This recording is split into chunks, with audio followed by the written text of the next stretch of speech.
dari Persipura Jayapura, baik sekali tadi pekerjaan dari Yohanes Choi. Masih menarik jalan dari nomor 9 mencari kemenangan tentunya. Dan akan lebih berbahaya lagi kita untuk tampil keluar menyerang. Talunya crossing tadi. Tolosa dihalau oleh Serjan Lovičić kembali. Dan kembali sebuah pelanggaran terhadap Serjan Lovičić oleh Zarahan kali ini. Respect yang diberikan oleh Zarahan dan Muaz terhadap pemain yang saya pikir sangat berkualitas seorang Serjan Lovičić. Dan tentunya itulah salah satu memang apa yang harus ditunjukkan oleh para pemain yang bermain di dalam ESL ini, yaitu respect juga terhadap pemain yang lawan. Dan memang harus terus ditunjukkan bahwa sportivitas belakangan harus terus dihidupi, bahwa permainan boleh keras, seluruh kepala harus ini, dan ini setiap pemain juga harus berpikir bahwa inilah mereka mencari nafkah ya. Dan sebuah kesempatan bagi Luke Owanazowa dan juga Eko Ramdhani untuk mencoba memberikan peluang bagi Persisam Samarinda tekan gol kedua. Ada Loko di sana depan, Luke Owana. Target tadi berjalan dari Luke Owanazowa. Satu komunikasi versi dan tidak itu baik dari antara Eka dan juga Luke Owana. Luke Owana sedikit terkejut saat Eka memberikan mendorong bola tadi. Tidak tendangan tidak begitu maksimal. Tanggung jawab bagi seorang Jaigon tentunya untuk bisa menjaga gawangnya tidak kembali terbobol oleh anak Persisam Samarinda yang tentunya pasti akan terus keluar melakukan serang. Serjan Lovičić melebar, Akbar Rashid crossing, Loko maksudnya ketika dihalau Yohanes Choi. Ini bola.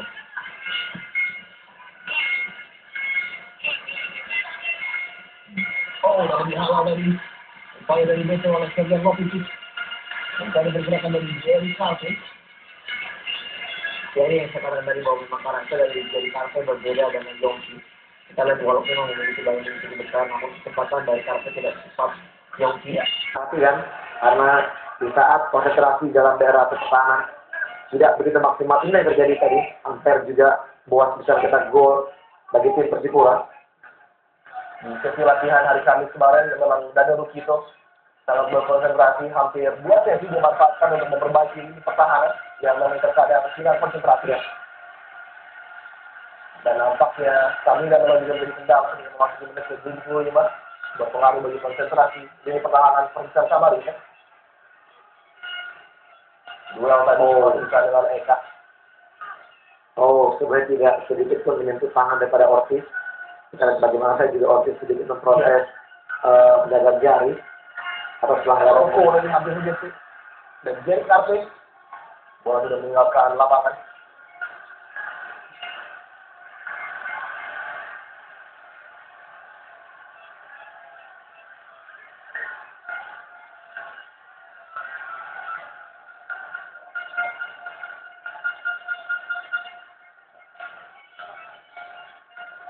Tidak bisa lagi mengambil goal kick nampaknya. Jaigon ya terlihat memang mungkin cedera yang dialami di babak pertama tadi mengakibatkan Jaigon kembali tidak bisa bermain sedikit maksimal. Bagian ankle-nya sedikit mendapatkan permasalahan di sini. Highlight dari skill individu yang dimiliki para pemain Persipura Jayapura, Beto dan juga Zarahan dengan beberapa step over tadi yang sangat cerdik. Sangat menunjukkan pergerakan dari Beto dikawal oleh Supriyono. Satu potret yang cukup menarik tadi, di mana kita bisa melihat kontribusi dari para pemain asing yang punya individu juga cukup mumpuni. Suatu transformasi ilmu tentunya dari para pemain muda. Coach Beto tidak ambil-ambil memberikan instruksi dan kembali sebuah sesi dua bagi Persipura Jayapura. Bergerak di dalam kotak penalti Beto Gonçalves. Jarahan pelanggar yang akan mengeksekusi pendek saja kepada Ortisan Salosa, melebar kepada Ian Luis Chavez, melewati Arifki Eka Putra, buat Salosa, balikan bola ke Ortisan Salosa, dihalau dengan baik oleh Eka Ramdhani. Dia foul.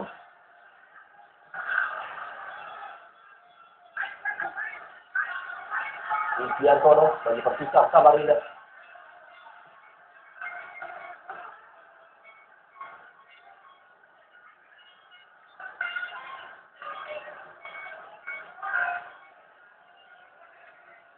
Dua tim berbuat banyak di Jerry Karpis setelah masuk menggantikan Yongki Aribo. Ya.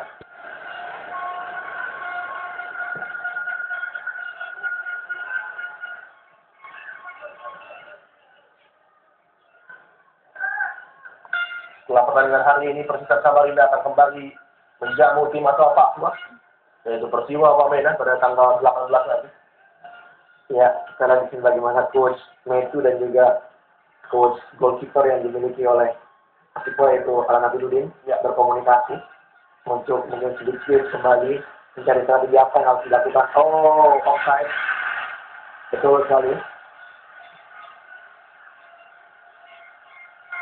Sayang sekali Eloko tadi dia berada dalam posisi offside, bisa menerima umpan dari Eka Ramdan. Tentunya para pesamaan ini juga mengharapkan Eloko bisa mencetak gol di pertandingannya ya, untuk pertama kali di kandang.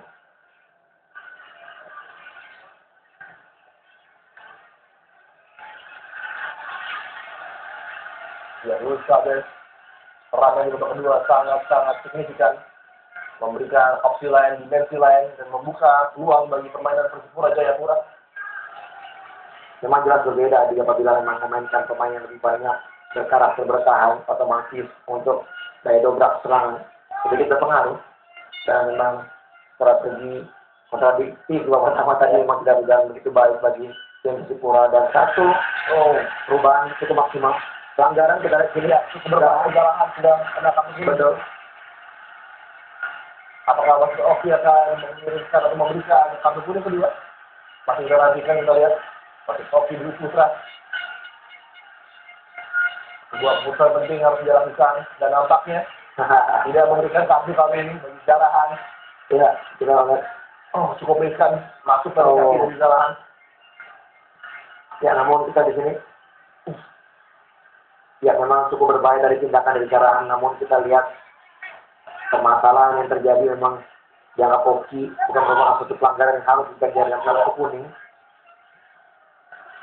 Arifki langsung memberikan umpan tadi. Widiantono, tembakan jarak jauh yang masih lemah. Paling belakang Widiantono tadi. Ya, kita lihat di sini menit-menit akhir tentunya tambah waktu injury time, bahkan Widiantono pun juga sedikit berambisi melakukan shooting dari luar kotak penalti untuk mencari gol atau mencuri gol kemenangan bagi timnya. Sementara memang sebenarnya ada tadi Abundes sendiri bebas. Terlihat tadi bagaimana reaksi dari Widiantono yang mengatakan sorry, masih tidak memberikan bola nampaknya kepada Abundes. Dan Robi juga mengambil resiko dan langsung membuang bola.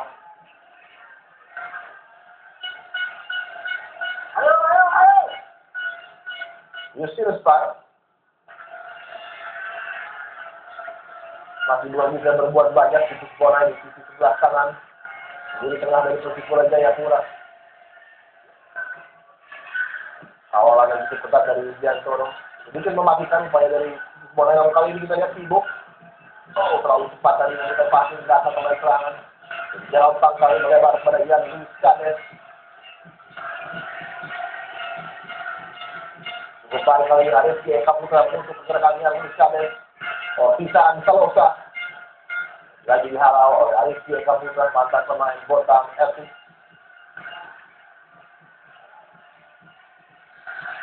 Dua pelanggaran tembaknya Dio Paul.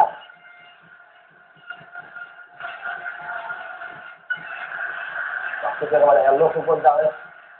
Lagi-lagi Yohanes Choi sedikit ragu-ragu tadi mengamankan bola.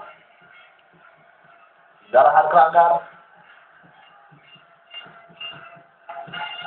selalu mempunyai bayangan tentang di mana rekan-rekan berada seorang Jarahan Kelanggar. Dan Luis Cabez keluar bagi Persipura Jayapura di 15 menit. Dia Luis Cabez. Selamatkan oleh Usman pribadi.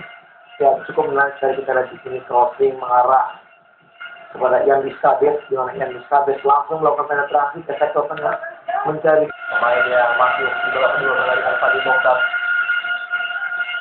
Diberikan umpan oleh Akbar Rashid. Sebuah backhander dari Bio Pauline tadi.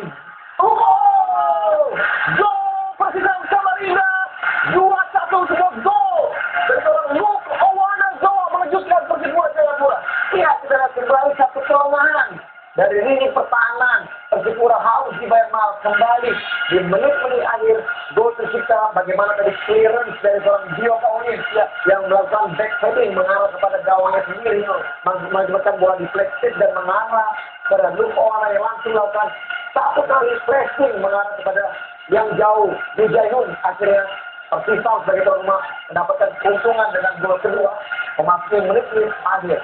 Kita lihat seperti biasanya Bio Pauline yang mengutamakan dan mid kick clearance dari Gerald Pankalo yang justru jatuh di kaki Luke Owanazoa, seorang pemain belakang, dengan finishing Eloko Gonzalez type foot finish. Cukup tenang dan penempatan yang sangat baik. Kita lihat di sini kemampuan dari seorang defender yang cukup baik untuk bisa mengeksekusi bola-bola seperti ini. Reaksi respons dari Persisam Samarinda yang begitu luar biasa, mengingat ini adalah juara bertahan yang hampir mereka kalahkan. Lagi semua Eloko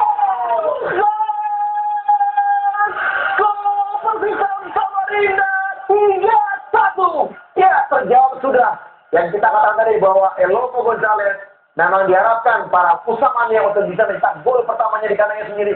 Dan kita lihat bagaimana kerjasama antara dua mantan pemain Persib Bandung, Rosin dan Eka Ramdhani yang begitu baik pada Eloko. Gol ketiga tercipta untuk Persisam Samarinda. Sebuah gol yang saya pikir memastikan peluang bagi Persipura Jayapura untuk mencuri poin di kandang Persisam Samarinda. Pukulan telah diberikan oleh Eloko Gonzalez. Kita lihat lagi-lagi Eka Ramdhani, pemain yang tampil begitu luar biasa pada sore hari ini, memberikan sebuah umpan yang sangat terukur. Dan dengan mahal Persipura Jayapura harus membayar. Kesalahan ini pertahanan lagi-lagi melepaskan Eloko Gonzalez. Gol ketiganya di musim ini membuat Persisam Samarinda unggul 3-1. Ya, kita lihat tadi seakan-akan memang pertandingan ini akan berakhir draw, melihat bagaimana serangan yang begitu dominan dari tim Persipura sehingga mereka mampu mencetakkan gol penyeimbang. Sementara kita lihat justru malah gol dari Beto tadi melecut semangat dengan Persisam sebagai tuan rumah untuk bisa keluar kembali memotivasi sehingga mereka bisa mencetak 2 gol tambahan. Cukup menarik, justru malah gol yang diciptakan tim tamu bisa melecut betul tuan rumah untuk bisa keluar untuk menyerang. Ya, kita lihat sini bagaimana Fatih dan Beto dari diskusi. Betul sekali, Daniel juga masih belum puas dengan apa yang terjadi di lapangan. Sebuah reaksi yang luar biasa dari coach yang sangat berpengalaman. Hampir di ambang kemenangan. Kita lihat lagi kualitas dari Eka Ramdhani luar biasa nih. Inilah yang harus sering lakukan, di mana memang seorang Eloko Gonzalez, pemain yang mempunyai kemampuan untuk melakukan eksekusi bola-bola di udara apabila memang dia kerap mendapatkan umpan-umpan yang sangat terukur. Dan ini kita lihat satu keuntungan sebenarnya, di mana Persisam memiliki 2 pemain yang mengerti karakter daripada Eloko, yaitu Pak Bundes maupun juga Eka Ramdhani. Dan kita baru saja menyaksikan sebuah partai yang memang sangat penuh urgensi, partai yang penuh emosi dan permainan yang berkualitas. 2 tim favorit juara IPL musim ini berhadapan, dan inilah buktinya. Penampilan atau hiburan yang luar biasa bagi masyarakat Indonesia tentunya. Sebuah permainan terbuka, penuh aksi dan atraksi. Kita lihat lagi-lagi, tanpa henti Zalhan Kranar, belum menyerang nampaknya Persipura Jayapura. Tontonan sepak bola nomor 1 tentunya hanya di Antv Indonesia Super League yang disaksikan. Aksi-aksi berkualitas terlihat bersama dari Eka Ramdhani, pemain yang memang membuktikan betul bahwa dia hampir punya usman pribadi kesalahan tadi. Bermain-main di daerah berbahaya. Luke Owanazoa menciptakan gol bagi Persisam yang kedua tadi. Sekaligus melecut semangat anak Persisam Samarinda. Dan bak petinju adalah pukulan KO. Gol ketiga diciptakan oleh Christian Gonzalez. Ya, praktis memang tidak bisa merubah keadaan. Lihat memang waktu yang sedikit sudah mulai memasuki menit akhir. Walaupun mungkin ada gol konsolidasi dari tim Persipura, namun juga mungkin agak sedikit sulit untuk bisa menyamakan kedudukan. Dia menyangka Persisam Samarinda yang takluk di kandang Stadion Teladan 1-0 oleh PSMS Medan bisa memberikan pukulan telak terhadap sang juara bertahan Persipura Jayapura di penampilan mereka yang ketiga. Memang bukan start yang ideal bagi Persipura Jayapura, harus tampil menghasil gol di bagian pembuka menghadapi Persib Balikpapan. Diikuti kemenangan 3-1 menghadapi Gresik United, namun pada pertarungan sore hari ini menghadapi tembok yang sangat kokoh berwarna oranye, Persisam Samarinda tampil begitu ganas di hadapan Pusamania. Lukas Mandoen masuk menggantikan Timo Boakalosa. Dihalau tadi oleh Robi. Alex Choi bagi banyak tentunya penjaga rumah bagi caretaker Mesu, terutama di lini bertahan lagi-lagi menjadi yang lemah. Sudah praktis terbobolkan banyak 7 gol dari 3 partai. Ya, mungkin akan menjadi satu pemikiran bagi manajemen dari Persipura untuk mencari pengganti seorang dia Pauli nanti ya. Karena secara memang kehilangan 2 pemain defender yang cukup potensial, yaitu Hamka dan juga Bio atau Ketibuan itu yang mengakibatkan memang begitu minimnya stok yang ada di pertahanan daripada Persipura Jayapura. Ya. Johannes Choi yang biasanya beroperasi di sektor sebelah kanan dirubah menjadi back tengah dengan baknya, belum bisa memberikan kontribusi maksimal. Sedangkan skor berakhir, final skor dari pertandingan Mitra Kukar Persiwa tetap 6-1. Boa Solosa dan lagi-lagi gagal. Sebuah debut yang sangat gemilang bagi Marcus Ben untuk tim barunya Mitra Kukar, menciptakan 2 gol ke gawang dari Persiwa Wamena.